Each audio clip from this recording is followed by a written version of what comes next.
Hailey. Hailey. Hailey, ano yung kinakain nyo? Hailey. Huy, Hailey, anong tawag dyan? Nutella. Hindi, ito. Ano to? Ano yan, tete? Mini donut. Sino gumawa? Ay, kung dalawang set. Hailey, sarap? Opo. Tingin ka muna dito. Sabi mo, sarap ng donut. Sarap ang donut. Donut? Anong donut? May sito ka pa? Puro mini kami today. Sarap.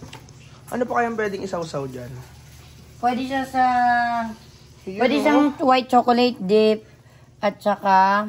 Chocolate din yun eh. Oh, white chocolate, strawberry, matcha. May nabibiling mga dip sa Lazada, love. Pero hindi na ako bumili. Magkano bili mo dyan sa donut maker mo? Parang 1,000 pesos ata to kasi Wow, 12 1,000 pieces lang. na siya. Malilibang na kayo. Meron kasi sa lab, ano lang, yung 6 na peraso lang.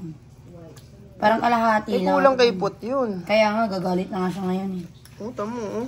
Sarap na sarap yung dalawa oh. Pwede ba natin ng Nutella? Tama na ha. Inom kayong tubig ha. Pagkatapos Okay. nyo na. Kasi yung cellphone ko, laptop ko nga ako. Pipicture ka sa yung ganyan. Ayun. Kuya, okay. Ate, tama na. Tama na yun, sobrang dami na nung laman. Sama mo yung mga customer mo sa picture. Guys, picture! Tingin mo na kayo dito. Tingnan nanay. 1, 2, tingin ka nanay, Ili. Ili, dito kay nanay, Ili. Nakanguso po. Okay, takpan ng donut. Tapos, Para makapahinga. gano'ng katagal yan? Usually 2 minutes. Okay na. Pag mainit na yung ano, kanina kasi 3 minutes kami doon. Penge. Tama, nakakadagdag. Madami na masyado to. Okay. Nakadalawa Ano sa agad oh. tubuan lang, bo. Sarap nga. Maganda yung texture ng donut. Alam ba ano to? Ano? Ano cake? Tingin si Kuya Ken? Aba, siyempre siya nagluluto.